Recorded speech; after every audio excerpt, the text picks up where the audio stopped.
Yeah, good.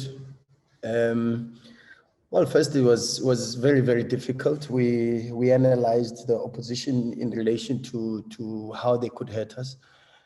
There are threats on counter-attack after a long ball, particularly because they have mainly away from home, they have a reinforced defensive block, and they can hurt you on the counter-attack. So our rest defense and our counter-pressing needed to be on point. Unfortunately, in the first half, they created a couple of moments on the transition, which we were not happy with, but we did a little bit better in the second half. They made a couple of changes at halftime, and they brought on two strikers. And when they had the two strikers, they went into a 4-4-2 that had a mid to high press. In certain moments, they went very aggressive, particularly from goal kicks. But then once we stabilized and found solutions from the high press and the build-up, we were able then to settle a little bit, and then we forced the block a little bit lower. And then when the block went back low, we still found spaces in between. So after the second goal, we looked like we could get the third and the fourth because we had the momentum. Up until that moment when we got the red card, which leaves a little bit of a sour taste and a disappointing feeling to the game. But yeah, good.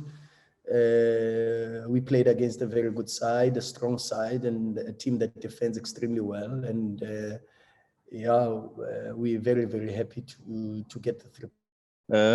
Good evening, Coach, and good evening to all my colleagues as well. Congratulations, Coach. I think there's a saying in football that when it rains, it pours. But today we saw something totally different in regards to Dennis Onyango getting a red card, compromising himself for the team. Is that the Onyango that we know, really always going out, to save the team first rather than himself? I think he really did well. That's a professional foul. Is that what Dennis Onyango is, contrary to what we saw midweek? Thank you. I know a lot of people will speak about the red card, but the reality is if you look at the entire situation, and I always say to the players, there's probably 5 or maybe even 6 errors leading up to the bigger error. And sometimes when you concede the goal, people look at the goal, for an example, even in the moment against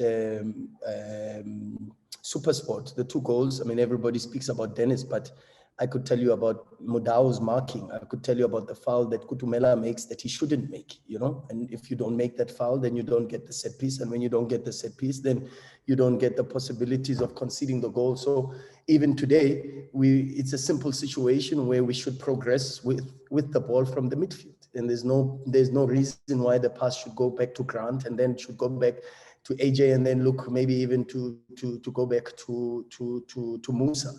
And then when we go back to Musa, and who clearly thinks that the pass maybe should go to Dennis in that moment because there's 2 strikers and the other striker is a little bit hidden on his shoulder. He's not aware of the situation, and the pass catches him unawares. And you can clearly see with the body position that he was not expecting the pass. But okay, then the pass comes.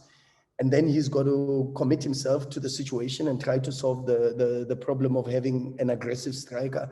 And that's part and parcel of playing for Sundowns. So when you are a centre-back for Sundowns, you have to be able to have the ability to play under pressure and help the team not just to retain possession, but to progress closer to the goal of the opposition from the pass. And he couldn't do that. And then of course, the error which then compromised Dennis a little bit. And maybe with the compromised situation, possibly very, very difficult to make any other decision except maybe to look to guide. But once the striker is gone, then it becomes a little bit of a situation. But if you don't get him into that position of compromise, then you don't have the red card. So a closer analysis will give us better possibilities. But this is where we are at Mamelodi Sundowns. We make mistakes, and we make mistakes together. We take ownership together because that's the model of play. That's the model of play that we've developed, and we've all accepted that this is how we want to play. We want to build from the back because we are a big team. If you don't build from the back, then today you don't have 70% ball possession, and maybe you don't create the chances that you create, and then maybe you don't even have the clean sheets that you have. So at times, like with everything in football, the good moments come also with the bad moments, or the strengths that a certain way of playing, a certain model of playing gives you.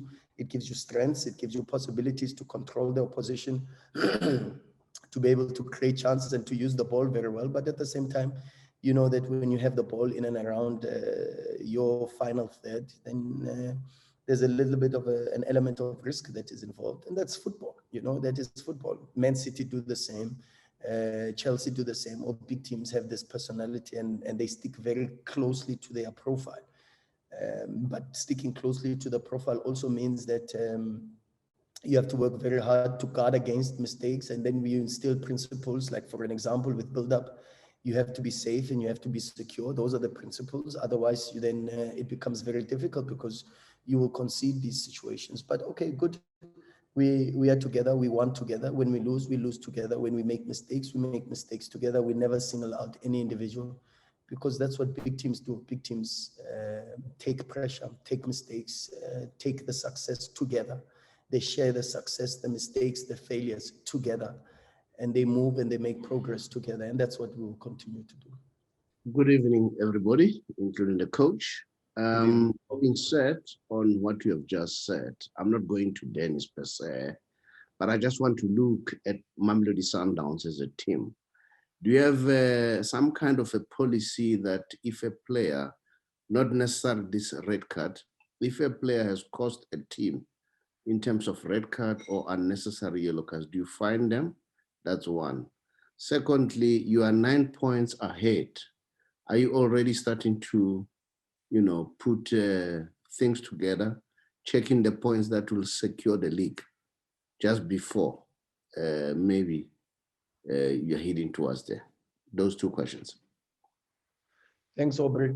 The first one is the club has clear policies. There's a handbook that the club has, and which outlines what is tolerable behavior and what isn't, both on and off the field. So we shouldn't try to make this a big situation. I mean, we try to make this a hill when it's just a smaller nyana molehill, and we shouldn't over-exaggerate situations. These things happen. It's not the first time we've seen a red card after trying to save the team, and so these things happen. Of course, we will deal with it, but we'll deal with it internally, and the club will take the right sort of measures to be able to deal with this situation. It's not a form of ill discipline, but it is a form of compromise, and with an element of difficulty in responding to a compromised situation. But it is what it is. We'll deal with it, and the club will deal with it as the club sees fit, and in relation to the policies and the handbook that is set out, and everybody is aware. Second question. No. They always say the wisest man is the one that learns from the mistakes of others. It's very long season, very difficult season. Twice now already, last season and the season before, when we finished the season in the bubble. With 8 games to go, Kaizer Chiefs was 14 points, 16 points ahead of Mamelodi Sundowns, and on the last day, Sundowns won the league. So you can never ever count your chickens before they hatch in football. We take it one game at a time, and we try to prepare for the game and to play the game, to win the game. And even if we get to 60 points and we feel that the league is wrapped up, we have a responsibility still to this club. We have a responsibility to the management, the ownership of the club.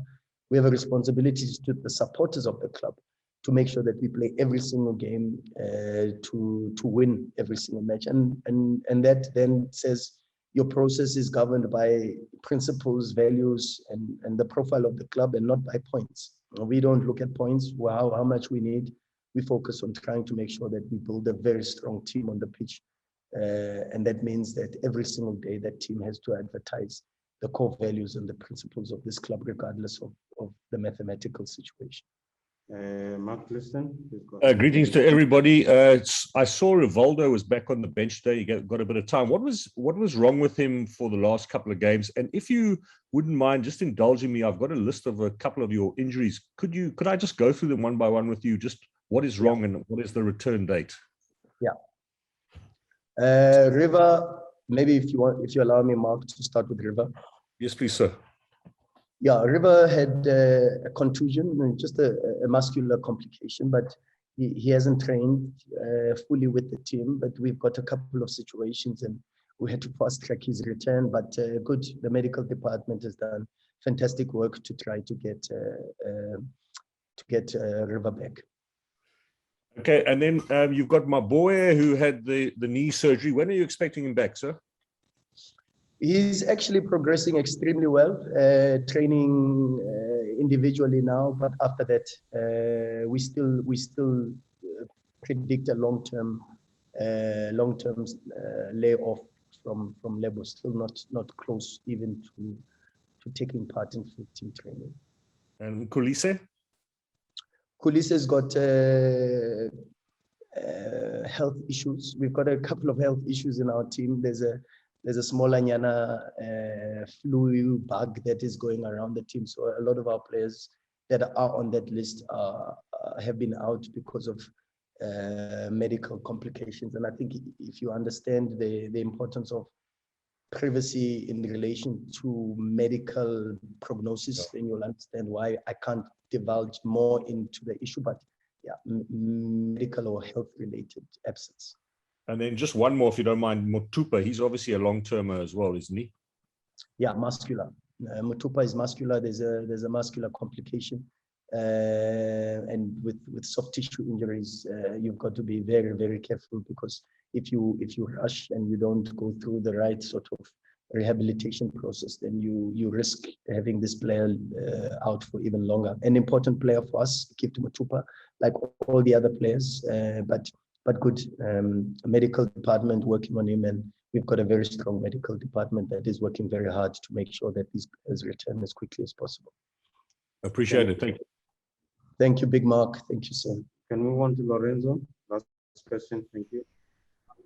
Coach Rulani, congrats on the wins. Lorenzo from DStv Times. Thank you, My question is, most of the successful squads in the world, they keep the morale high within the squad. And Sundowns is known to have been doing this for the past few seasons, but you guys have players of such high profiles. What is the secret? What do you guys do behind the scenes to keep players of this standard happy, even when they're not playing football? Look, Lorenz, to tell you the truth, I wish I could say to you, wow, we are top coaches. We work so hard. And this, at the end, football is about the players. You know, the game belongs to the players. They have a responsibility to the club to make sure that they are competitive every single day, that they are ready every single day at training. They have that responsibility. They have a responsibility to show up every single day at training, to fight and to compete. And when you have such talented players, and the biggest benefit that we have is that we have good human beings. And to be a good football player, in my opinion, you need to be a good person. And we have that. We have people who are professional athletes, but they are such good human beings. And when you have such good human beings, it's easier to maintain the group dynamics and make sure that the spirit within the group is very good. The one thing is that they've got brotherly love. They love each other. They work for each other. They sacrifice for each other, even in moments like the red card, where clearly it is Musa's mistake, and Dennis can allow the striker to go and score, and then it's on Musa. But Dennis tries to save his brother and make sure that at least we continue the game at 2-0 with a 2-goal advantage instead of 1, and maybe even finish the game early. So it's about brotherhood and this back-to-back mentality which they possess. But as I say, we are very fortunate that we not only sit with good football players, but we sit with good human beings, and probably that's the biggest one. And as I say, the game belongs to the players. A lot of credit needs to go to these players for their work ethic, the commitment, and the passion that they go about their business in trying to represent this fantastic football club.